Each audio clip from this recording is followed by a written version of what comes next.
বান্দা যখন ফিরে আসে ভাইয়া, কেউ যখন তওবা করে, ভুল বুঝতে পারে, আবার নতুন করে আল্লাহর কাছে ক্ষমা প্রার্থনা করে, কসম খোদা আল্লাহ তাআলা ভীষণ খুশি হয়। হাদিসে আছে আল্লাহর কোনো বান্দা যখন তওবা করে, আল্লাহ তখন ফেরেশতাদেরকে বলে, আমার ফেরেশতারা 7 আসমান আর জান্নাত সাজিয়ে দাও। ফেরেশতারা জান্নাত সাজায়, আসমান সাজায়। ফেরেশতারা ডেকে বলে, রব্বুল আলামিন কি হলো যে কারণে আসমান সাজাইলেন, জান্নাত সাজাইলেন? রব্বুল আলামিন তখন বলে, আসলাহাল আবদু মাওলাহু, এক ভেগে যাওয়া গোলাম আজকে তার মনিবের সাথে সম্পর্ক ঠিক করে ফেলেছে।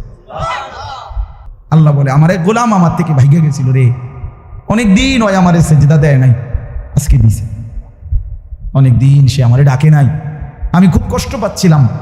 আমার বান্দা আমার হাতে গড়া, আমার দেওয়া নাক চোখ কান, আমার দেওয়া জবান, আমার দেওয়া জিহ্বা, আমার গড়া বান্দা আমারে ভুলে আমার থেকে ছুটে গেছে। আজ আমার সেই ভেগে যাওয়া বান্দা আমার কাছে ফিরে আসছে। লাল্লাহু আশাদ্দু ফারাহান বিতাওবাতি আবদি, নবী সাল্লাল্লাহু আলাইহি ওয়াসাল্লাম বলেন, আল্লাহ তাআলা ভীষণ খুশি হয় বান্দা যখন তওবা করে। এজন্য যুবক ফিরে আসো, নওজোয়ান ফিরে আসো, নিজের ক্ষতি করো না। আমি প্রত্যেক দিন বলি ভাইয়া, তুমি মরে গেলে হ্যাঁ পৃথিবীর কিচ্ছু আসবে। এই বন্ধুরা ধোকা ধোকা, একটা ফোলা ফাইন তুমি মরলে খানা বন্ধ করতাম, কসম খোদা তুমি লিখে নাও। তোমার একটা ফ্রেন্ড এক লগে যদি বইয়ে বইয়ে বিড়ি খায়, তোমার লগে গাঞ্জা খায়, ফুটটা খায়, বাবা খায়, মদখোর গাঁজাখোর, একসাথে বইয়া উলঙ্গ ছবি দেখো, ওই জানোয়াররা জিজ্ঞেস করো বলে, আমি মরলে আমার ঠ্যাংটা ভাঙলে তুই এক বেলা খানা বন্ধ রাখবি। কথা বুঝেন নাই? ধোকা ধোকা, এগুলো ধোকা। ওরা কেউ থামবে না। আরে আপন বাপ মরলে যেই সন্তানরা দিনের বেলা দাফন কাফন করছে, তারা কি সেই সন্তানরা, আপন সন্তানরা রাতের বেলা ভাত খায় না? কথা বলেন না কেন? পাশের ঘর থেকে খানা রান্দা আইয়ে আরো বেশি খায়, আরো একটু গোস্ত লাও, যেই কান্দাটা তুমি কাঁদছো আজগা কি ভাইয়া? তাহলে আপন বাপ, তারপরেও তো সন্তান খানা খেতেছে, তোমার লেগে কাঁদবে কে? এই জন্য পৃথিবী আমাদের কারোর জন্য থামবে না ভাইয়া, থামবে না। সামনের গাড়ি অ্যাক্সিডেন্ট করে, পেছনের গাড়ি অপেক্ষা করে না, পাশ কাইটা কাইটা চলে যায়। জ্যাম বাজ্যা গেলে আরো চিৎকার শুরু করে, আরে লোক মরে গেছে, আরে মরলে মরুক বেটা, রাস্তা ক্লিয়ার করতে কও। ঠিক কিনা বলেন না কেন? ধরে বেটা বেটা ক্যাডা মরছে না মরছে বেটা, এর লেগে বুঝি মানুষের রাস্তা আটকায় রাখবে, মানে এই যুক্তি দেখা। তাহলে ক্যাডা মরছে না মরছে মানে তোর মতো এক মানুষ মরছে, ঠিক কিনা বলেন না? তোর মতো এক সুস্থ সবল মানুষ মরছে বেটা, যে একটু আগে হাত নাড়তো পা নাড়তো, সেই মানুষটা এখন রক্তে ভাসতেছে বেটা। পাত্তাও নাই, কিসের সময় কার হাতে সময়? সবাই মেশিনের মতো, যন্ত্রের মতো দৌড়াইছে। রাস্তায় দেখেন না সিএনজি অটো কি করে সবাই, কারো হাতে সময় নেই, ঠিক কিনা বলেন? কে কাকে ঠেল্লা যাবে, কারো হাতে সময় নেই, কে কার জন্য থামবে। এই জন্য তুমি নষ্ট হয়ে গেলে বন্ধু, কেউ তোমারে ফিরাবার নাই, তোমার জন্য ভাববে কেউ, ডাকবে কেউ, কাঁদবে কেউ নাই। আরে আপন মা বাপের তো খবর নাই এখন। আপন বাপ সাইয়া রয়েছে, দেখে তার ফুতে আজকে 6 বছর 9 বছর এক ওয়াক্ত নামাজ পড়ে না, এবড়া বইয়ে বিড়ি খায়, বন খায়, চা দিয়া ভিজাইয়া খায়। এবার মাইছো না সাইতার নামাজ পড়লে পড়ছে, না পড়লে রাতের ব্যাপার। বাবুরে টেহা দেওয়া দিছে, টাকা দিলে খালাস।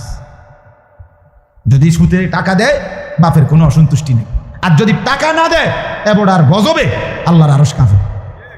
ফুতের উপরে লানত দিতে দিতে, অভিশাপ দিতে দিতে শেষ, কারণ টাকা দেয় না, টাকা দেয় না, পুরা গ্রাম হাইটা হাইটা। তখন মানুষের কাছে বদনাম, এই ফোলাগারে মানুষ করছি আমি, এই ফোলার লাগিয়া জীবন যৌবন শেষ করছি, 12 লাখ টাকা সুদে লইয়া তারে আমি নিজে বিদেশ পাঠাইছি। কত বড় নিয়ামতের কথা।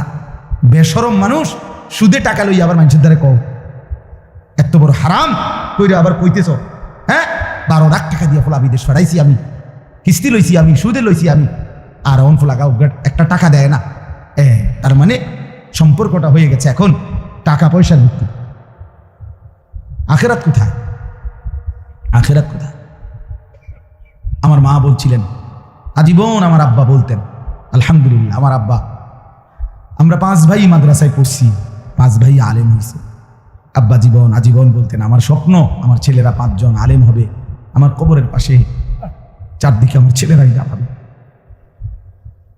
এই বছর আমরা ঈদের 2 দিন পরে বাবার কবরের সামনে মসজিদে গ্রামে মাহফিল করছি। আমি বয়ান করছি, আমার বড় ভাই বয়ান করছে, আমার ছোট ভাই বয়ান করছে, আমার আব্বার, আমরা 5 ভাই 3 বোন, আমাদের ছেলে মেয়ে মিলে, আর আমার মা বাইচা আছে, আমরা মোট 45 জন। আমার বাবার বংশ, মা সহ, মা ছাড়া 44 জন, মা একজন 45 জন, একের গুণা 45 জন, 45, আলহামদুলিল্লাহ।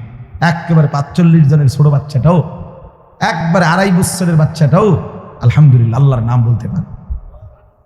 2.5 বছরের মেয়েটাও ওই মজলিসে গেছে, আমাদের সবচেয়ে ছোট, সেও মাথায় হিজাব ছিল, আল্লাহর নাম রাখছে। দাদা ভাইয়ার কবরে দাঁড়াইছে, নানার কবরে দাঁড়াইছে। এই জন্য বললাম বাপ, মা বাপদেরকে অনুরোধ করি সন্তানের প্রতি কদর করেন, সবাই মিলে ফিকির করেন। দেখেন আয়াতের তর্জমাটা শুনেন, তাইলেই কথা শেষ। আল্লাহ তাআলা বলেন 25 নম্বর পারা, কোরআন কারীমের 43 নম্বর সূরা। সূরাটার, এই সূরার 7টা আয়াত, ব্যাখ্যা লাগবে না, শুধু তর্জমা শুনে তাইলেই বুঝবেন। আল্লাহ বলেন 74 নম্বর আয়াত থেকে পড়ছি, ইন্নাল মুজরিমিনা ফি আযাবি জাহান্নামা খালিদুন। আল্লাহ তাআলা বলে নিশ্চয়ই পাপীরা জাহান্নামের আযাবে চিরস্থায়ী থাকবে। ইন্নাল মুজরিমিনা ফি আযাবি জাহান্নামা খালিদুন, নিশ্চয়ই পাপীরা জাহান্নামের আযাবে চিরস্থায়ী থাকবে। কতদিন? কতদিন? এবার আল্লাহ আবার ব্যাখ্যা করে বলে, বান্দা বুঝেছো? লা ইউফাত্তারু আনহুম, 1 সেকেন্ডের জন্য বিরতি দেওয়া হবে না।